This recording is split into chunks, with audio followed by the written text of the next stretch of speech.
What's up, guys? I'm coming at you with a winning deck profile for Doffy. This deck was insane at my locals. I honestly felt unstoppable with it. I love Doffy's effect because he's just a great and different way to play blue.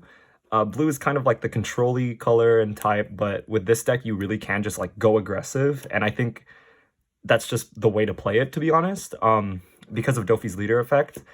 Basically, when you put 2 Dawn under him and attack and swing with him, you could rest 1 Dawn and reveal the top card of your deck. If it's a 7 Warlords of the Sea card, you get to summon it rested, which is super busted. It exerts a lot of pressure on the board, and it gives you access to like a ton of different combos in the deck that I'm going to be explaining. So yeah, let's just get into it. Starting off with our 1-drops.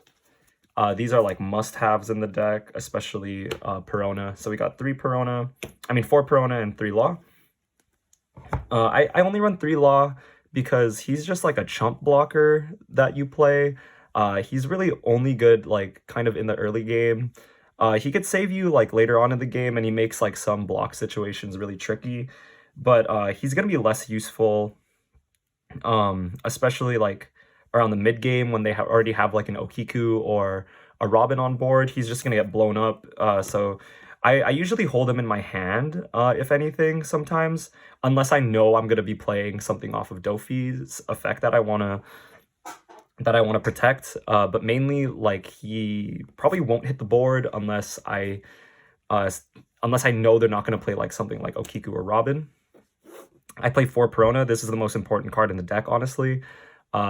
This is your best turn 1 play and a hard mulligan for the turn, because what she does is on play, you just get to look at the top 5 cards of your deck and stack them in any way you want. Or you could bottom deck them, which rarely happens. I usually never do it, just because this deck is so consistent. I've never really had to bottom deck anything. This is such a strong effect because you can basically plan out like turns in advance, and your opponent doesn't know what's going on. And against like linear decks like red and green, this is a really strong effect because what you can do is you could predict their plays, and you could just stack your deck in a way that is like most helpful to you to deal with them. And that's just like really strong. Also, this is your strongest turn 1 play because if you play Perona and you stack your deck to have a Warlord card on your swing turn, you just get a free swing for 7k and a 4-drop on board that they have to address, or they're just losing the game at that point. And there's like multiple different ways to like counter out the deck and everything like that. So this card is honestly just insane. I've been liking hard mulliganing for her recently. Just because the deck is so consistent that like you don't necessarily need to wait for the 3-drop Doffy to start swinging. But we'll talk about that later. So for the 2-drops, I only run Alvidas. I like Alvida over Bonclay because, I mean, theoretically you could play her and she's like okay. Her effect is like when she has a Dawn under her, when she attacks, you could trash 1 card from your hand and then return a 3 or less character back to your opponent's hand, which is it's pretty good. I mean, she's honestly better as a 2k in hand. Every time I've played her, I've kind of regretted it, even if I think my opponent's gonna play like Okiku or Robin, because that's the best time to use this, like the turn before they Okiku or Robin, so you can just bounce it back. But then it really telegraphs your turn, so it also eats a Dawn, and she's only 4k, so it's not like you would have to attach 2 Dawn to attack, to actually threaten an attack. She's just an all-around just better counter. You could also run Bonclay in the 2k for the 2k counter slot. For my list, I don't like running him because I only run 2 Spada, so I don't get a lot of value in the Baroque Works. Getting a Baroque Works event. I know people play like Sables and stuff like that. He might be a little bit more useful if you play the Sables package, but I don't, so I don't play Bonclay. I also play 3 Doffy, the 3-drop Doffy. He has the same effect that Perona does, except that he's also a blocker. He is also a target for Doffy's leader skill, which is pretty useful sometimes. Um, he honestly, sometimes like I would play, like if I have him or Perona in hand, I usually won't mulligan, even though Perona's the better turn one play. But recently, I've kind of been hard mulliganing for Perona just because like half of the deck is 7 Warlords cards. So the chances of me like hitting a 7 Warlords card with me swinging is pretty high. So sometimes I will just like um sometimes I'll just really just hard mulligan for Perona. But he's always nice to have in hand. And into more like passive matchups, like I think you could get away with not mulliganing and just keeping him in your hand and delaying your stack for a turn. But into red, into purple too, I really like just hard mulliganing for that Perona and getting like really aggressive in the earlier turns because you want them to kind of run out of gas or be forced to like just take a bunch of life with the Doffy swing. So I don't mind taking the risk. So now I'm gonna get into like what I think is the must. It's pretty much the core of the deck. We're gonna get into our 4 drops. I run 4 Gecko Moria. This card is a must-have at 4. Any list running anything other than 4 is I think they're pretty they're pretty bold. This card is so good because it gives you +1 in a game where card advantage is everything. Card advantage in One Piece is super valuable because you don't get, there's not a lot of draws in this game, and like cards in your hand do stuff even if they're not on the field because they're counters. They're just in general resources. You could trash them. So going +1 off of Gecko Moria it's honestly insane. His effect is on play. You could add 1/7 Warlords of the Sea card or Thriller Bark card, so he could actually grab Perona if you wanted to like restack your deck for the cheap. He's just an insane card, and he gets even more crazy when you see him off of Doffy's effect because you've essentially played him for free, not even at like 4. You've essentially played him for like 1 Dawn because you get the swing, and then you just go +1, which is even crazier. It gets ridiculous like in the later stages of the game too, because you basically have like a second hand where you could grab any warlord you want because like near the end stages of the game, you're just gonna have a bunch of like trashed warlord cards from countering or from you know, like them just naturally getting knocked out. So you're basically playing with like half of your deck able to be searched because he'll just grab something from the trash and he'll grab exactly what you need, or whatever you think you need in the time. And it's just an insane card. He gets so much value. He's also a 1k counter, but he's basically not a 1k counter because you never really want to counter with him. I also run 4 Mihawk. This card is just all around a great card. You love he's a really good card off of Doffy's effect because he's a 5k beater. His effect is when he has a Dawn attached under him, you get to draw 2 and trash 2. This is pretty useful for shaping your hand. If you don't think you're going to play a lot of your cards, like let's say you're playing into aggro and you have like 2 Mihawks in hand or like a Mihawk and a Doffy, it does feel bad to have those in your hand. So I would much rather trash them in those matchups. He's also a 2k counter, which is really good because you could search him off of Gecko. You could search him off Gecko Moria to have more counters if you think you're going to need them. It's crazy to have a 2k counter that is able to be searched like that. So we got to run him at 4. We also run 4 Boa, of course. Honestly, one of the best cards in the deck as well. I'm going to say that a lot because all of these cards are solid and they work so well together. She is a super high priority target. I've seen Boa get like jet pistols and everything because of her effect. When she has Dawn under her, when she's attacking or on block, if you have 5 or less cards in your hand, you get to draw a card, which is, again, really good because card draw in this game is pretty rare. aside from like drawing life and searching and everything. So just being able to just draw one is really good. I like her 5k stat line too, because it makes her easier to counter for. And it makes her easier to protect. She can do the protecting because you get to draw on block. There's a lot of different combos you could do with her if you know what card you're going to get on the top of your deck. She's just a really solid card all around. And she gets all the benefits of being a 7 warlord. So you could search her out with Gecko. You could play her off Doffy's effects. We also run the Kuma Pacifista package. This is one of the strongest things you could do in the deck. Honestly, I'm thinking of bumping up Pacifista up to 4, just because I love this card into so many matchups. This card is really good into red. It's really solid into purple because of its effects.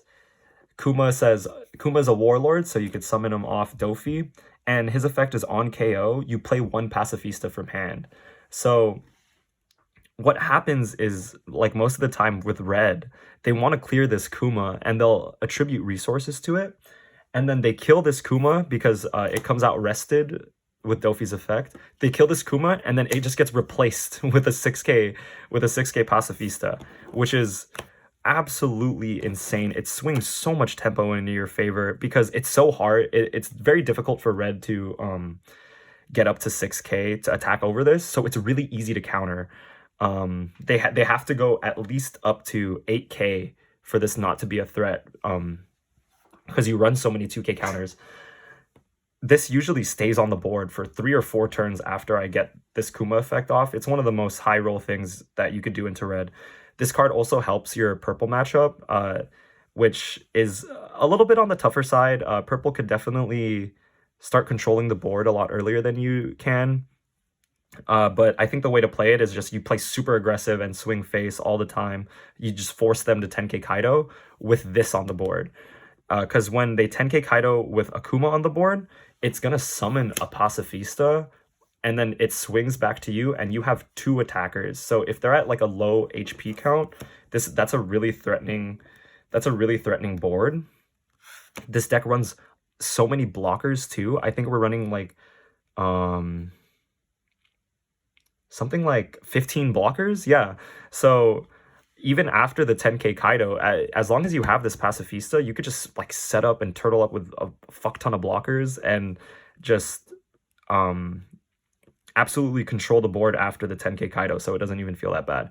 I actually got 10k Kaido'd in the locals we played, and I had this combo in hand and it won me the game because you just can't outvalue Kuma.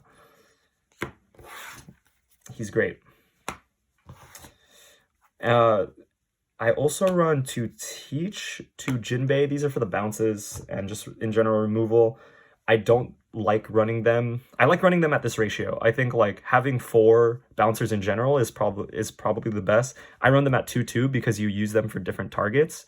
For Teach, you want to use them on targets that don't have like some sort of immediate effect when they're played. So this card is really good into Robin. It's really good into Okiku. Just really anything that doesn't have rush. The things that have rush, I usually say for Jinbe, because Jinbe instead of spinning them back to hand, he bounces them to the bottom of the deck, which is really significant. It's basically an on KO, or it's basically KOing the card. So like they attack with Zoro, you play Jinbe, spin the Zoro to the bottom of the deck, and they just lose that Zoro forever. You don't really want to do that with Teach, because if you bounce back Zoro with Teach, they're just going to play it again, which like into matchups like Red-Green Law is actually worse for you because they just get to recycle Zoro and keep cycling attacks. What Teach is really good with too is for blockers. If you see him off the top, this card is really good because this on-play effect will go through before they can choose a blocker. So what ends up happening is you try to swing for Doffy. You check the top of your deck. If it's Teach and you play it, you could bounce the blocker, like a 3 or less cost blocker, before they can before they can even go for the block. So then you just bounce the blocker back to hand, and whatever attack that you want will usually stick if they don't have another blocker up. It's really strong. It's one of your strongest purple plays, honestly, because they kind of bank on like saving life at the starts of the turn, and if they have to not only play the blocker but play it again after the Onigashima play, it's so slow. Like the dream against purple honestly is like Perona, or that's Law. The dream honestly is to play like Perona turn 1, stack a Teach onto your deck. If you think they have like the Kurozumi blocker, swings to them, they play Kurozumi blocker, you swing with Doffy, and then you play Teach to bounce it back. That Kurozumi's not coming back until the next turn, because they have to play Onigashima. So that play is super crazy, because then you basically get 2 hits for free on purple, which they hate, because they're pretty much at a race to 10 Dawn. So they either have to choose taking the hit and them having like a more dangerous late game, or they have to rip cards out of their hand to block. And to block Doffy, you need 3k counter. So you're at least ripping 2 cards out of your hand, if not 3. Most people will just take the hit though. So either way, it's really good. Those are all my 4 drops. These are my top side cards that I run. I run 4 7 drops, 2 Croc, 2 Doffy. I really, really like this Doffy. This is for your green matchup, pretty much. This makes 7-drop Kid unplayable because into the green matchup, which is super good because it goes relatively uncontested otherwise, aside from like Otama Pistol. So it's actually really important that you have an answer to 7-drop Kid. This is just on play, return 1 character with 7 or less cost to your opponent's hand, or to the owner's hand, but you're obviously going to be bouncing your opponent's cards. This card was really, really solid. I ran it last minute, but this card honestly was breaking a lot of ankles in the tournament. It was just insane.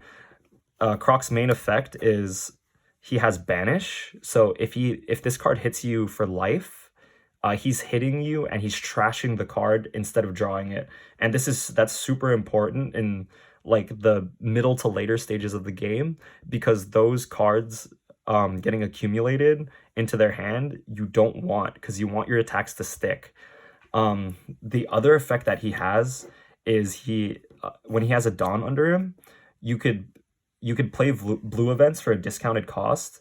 So when he has a Dawn under him, blue events get -1 cost. This combos so well into Love Beam and Spada, and it, like I said, it just breaks ankles because most people will not read this card, because not a lot of people are playing blue to begin with, but like also not a lot of people are really playing Croc like that. So what he lets you do is you could play Spada for 0, which is a 2k for 0 is pretty crazy, and it really confuses them, because I mean, like, a counter is coming if your opponent has active Dawn, but if they have no active Dawn, that you're not really going to be expecting a counter, except when he has Dawn on him. So like they get mixed up and they have to think about that. He has no active Dawn. Does he have Spada though? Like for free, because you play Spada for free and it's just crazy. Love Beam gets crazier too, because when you have 2 active Dawn, you could actually play 2 Love Beam instead of 1, which is honestly, it's one of the best defensive plays you could do. Like if you have like a board set up already on 10 Dawn, sometimes what I like doing is just playing Croc, swinging with every card like that I have on my board, and then putting 1 Dawn under here and leaving 2 Dawn active. What that does is it lets you play 2 Love Beam to protect your board, and it lets you draw off of Love Beam, because in the later stages of the game, I don't really have a hand because I'm using it to counter like really aggressively. So he's just really clutch, and he's saved me a lot of times. So I honestly think he's like a keep in the deck. Do not sleep on that Croc card. For the last set of character cards, I run 9-drop Mihawk. I play Mihawk for the kind of the same reasons I play Doffy. These two kind of work like Teach and Jinbe, where like one of them bounces to hand, one of them spins it to the bottom of the deck. And this card is just really, really crazy because like let's say they do challenge you on the kid, you could just spin it to the bottom instead of putting it back to your hand, and that combo should win you the game right after. What also ends up happening is into the blue matchup, the first person that could get Mihawk down usually wins the game, because there's not a lot of things that blue can do against a 9k beat stick like this. So sometimes when I play the blue mirror, like what happens is, like, if they Doffy something suboptimal, it's kind of like similar to like in the Kaido mirror, you don't want to be dropping your 10k Kaido first. For the blue mirror, you do not want to be dropping your 7-drop Doffy first, because if you bounce something suboptimal, this Doffy is getting bounced by my Doffy, it goes back into their hand, and then this will bounce this back into the hand. Play Mihawk, you pretty much lose the game after that, because you've just wasted entire turns trying to bounce back my cards. His stat line is super important. Actually, both of their stat lines are super important, because one of the most oppressive cards in the game right now is 8-drop Kid for green, and having like these big beat sticks like this is really important, because you really want to prepare for that 8-drop Kid turn and make it as useless as possible, because it's kind of what they're playing for in the late game. If you could survive the late game, honestly, this deck is pretty unstoppable against green. It has a really good matchup. I feel so comfortable into green. But yeah, there's a lot of cool stuff that you could do with Mihawk. I usually save him for like 5-cost bouncers if, you know, I'm not really seeing anything. He's really good into queens. Just a really solid card overall. So as you guys saw before, I run 2 Spada and 4 Love Beam. Spada is, I think at 2 it's really nice. Sometimes it fixes my like my hands, because I won't draw into like any look at the top 5 cards of my deck cards, and then I'll leave him open, and it really just sets up my next turns. Really cool card.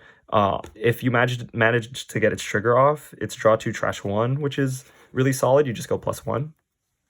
And then we have Love Beam. This is the best event for blue right now. 4k counter, and then if you have 3 or less cards in your hand, you get to draw a card, which again happens super often, because I'm countering really aggressively to protect what's on my board if they swing into it. So I usually always have 3 cards or less left in my hand. And yeah, that was the list. I think this deck is really good right now. It's a really good answer to the meta, in my opinion. It has like an even matchup with just about every single list.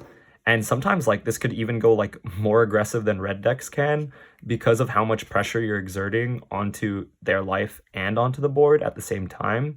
Like, most of the time when I'm going first, if I can get some summon off of Doffy's effect on my first attacking turn, I'm usually winning the game and the board from then on, because it's just too much pressure to deal with for the red players. Into green, you have an amazing matchup. The blue matchup is a little bit more tricky. It's very defensive, but I think if you just play aggressive, you'll win it out eventually. The purple matchup, again, like you just have to prepare for that 10-cost Kaido turn and play as aggressively as possible to kill them fast. But yeah, other than that, I think this deck is amazing, and you guys should definitely try it. Alright, so I also wanted to show you guys a quick guide of like kind of my thought process and everything of how to stack your deck. And just like some kind of general rules I follow, because a lot of skill expression from this deck comes from just being able to tell kind of predict what your opponent's going to play, and then stacking your deck in a way that makes sense so that you could deal with their threats. So let's just say, like, off of Perona, you look at the top 5, and you get something that looks like this. So this is something, this is actually really good, and a really good example. The first thing I look at when I, like, see the top 5 is I immediately look at if I have targets for Doffy's effect. And immediately I see we have 3. These are all 7 Warlords of the Sea cards that cost 4 or less, so they can all be summoned out through Doffy's effects. And then I have 2 event cards, which obviously can't be summoned. With this, I would now want to figure out, like, what my order would be. So if I was going against aggro, I'd probably want, like, something like Teach. But obviously, like, let's say that you did this first turn, and then the turn swinging back to you, maybe, like, they didn't even play anything worth you bouncing, so you would actually want to play Mihawk first, and then have the Teach, like, as your second turn summon for your effect. So the way I would kind of order this out is something like this, where or actually, sorry, something like this, because let's say on turn 1, you rest 1 Dawn, play Perona, and then the turn swings back to you, you get 3 Dawn, you decide to attach 2 and play Doffy effect. When the turn swings back to you, the way the cards are ordered right now, you're going to draw into this card on turn 2, and then you're going to summon this Mihawk on turn 4, and then they, you know, obviously they're going to go about their turn, and then on the swing turn back to you, you're going to grab this, you're going to draw this card, and then now you have the Teach ready and loaded for Doffy's effect. So that's kind of the thought process I have with this deck. You want to be swinging as much as possible, to be honest. With this deck, it really does play like an aggro deck. Another thing to be wary of is you have to be really careful when your turn is not, when you know you're not going to have, like, a turn swinging with Doffy. For example, like, let's say I think they're going to drop 7-drop Eustace Kid, so I really want Mihawk to be at the top of my draw, right? So let's say I Perona the turn before, and I see these 5. Obviously, Mihawk is going to go at the start. That's what I want to play. But then now with this, you have to order it differently, right? Because you can't do the same, like, draw, summon, draw pattern. You have to do something different, because if you're playing Mihawk on the turn, you're not going to have enough Dawn to play Doffy's effect. So you have to account for that by adding another draw. So then you would go, like, draw, summon, and then draw, summon, whatever. So instead of having, like, draw, summon, draw like this, I would maybe switch these two so that on the turn you could play Mihawk, and then when it swings back to you, you're gonna draw this Love Beam, and then now you have the option to swing to summon this Mihawk instead. There's a lot of nuances to it. That part of it you kind of just have to get used to. A lot of the deck is just figuring out and predicting what your opponent's gonna play, and just stacking your deck in a way that can perfectly deal with it. That's why I feel like this deck is so, like, out of control and unstoppable at sometimes. And for, like, your opponent, it just feels like blue is always, they always have, like, some sort of card to deal with your stuff, which is really the reason why you play this deck. So I also wanted to get into some cards that other people might run, and my reasoning for, like, why I personally don't like running them. These cards aren't bad, it's just that I guess it just doesn't fit my playstyle or, like, my thought process playing this deck. The first card I wanted to talk about was Blocker Pacifista.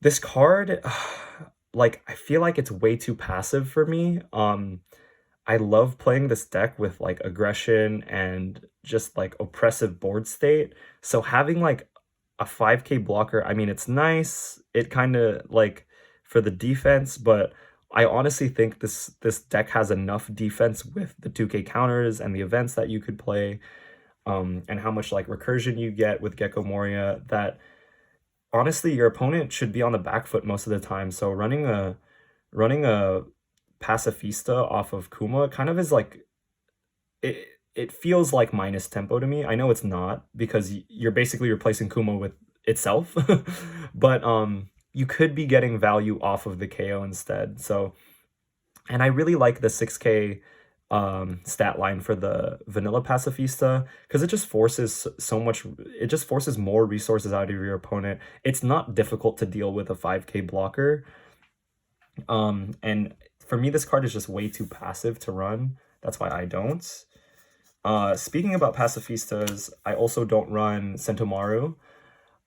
Sentomaru to swarm the board on top of your Doffy effect, it sounds really good in theory, but what ends up happening is you start to get more reliant on your look at the top 5 cards of your deck, and on top of that, it makes those effects less effective because and less consistent because you're running like because if you're running Sentomaru, you're probably running like 4 vanilla Pacifista and then like maybe some of the blocker Pacifista, which and you're also running Sentomaru himself, which isn't a 7 warlord card. So it just muddles up the deck, and then like you look at the top 5 and then sometimes you'll see like a mix of like Pacifista Sentomaru. It's just not good in my opinion.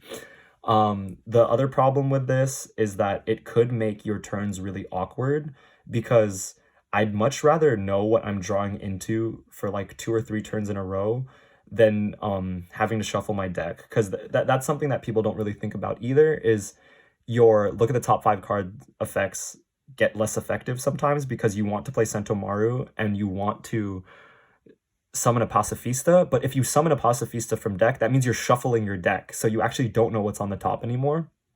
And I just feel like that just goes against the whole idea of the deck and the whole idea of Doffy leader in general. For some event, actually for some other character cards, people would like to run 5-drop Virgo. I see the value in it. This is probably one of the cards that I could definitely see myself running. Personally, I don't. Again, I just like my deck to be as consistent as possible. I want to run like a lot of 7 warlord cards so that I don't have to look at the top 5 to potentially get one off my effect. Virgo makes that less of a chance to happen. It makes my scry effects weaker because there's a Virgo in the middle of it. And honestly, at turn 5, I'd rather have a play up where I'm like using 3 Dawn to swing with Doffy and summon something, and then having like a Love beam up or something like that. On 5, dropping the Virgo isn't really that important to me. The max I'd run this card is at 2 if I were to run it personally. You could also run, I've seen people run Gecko Moria.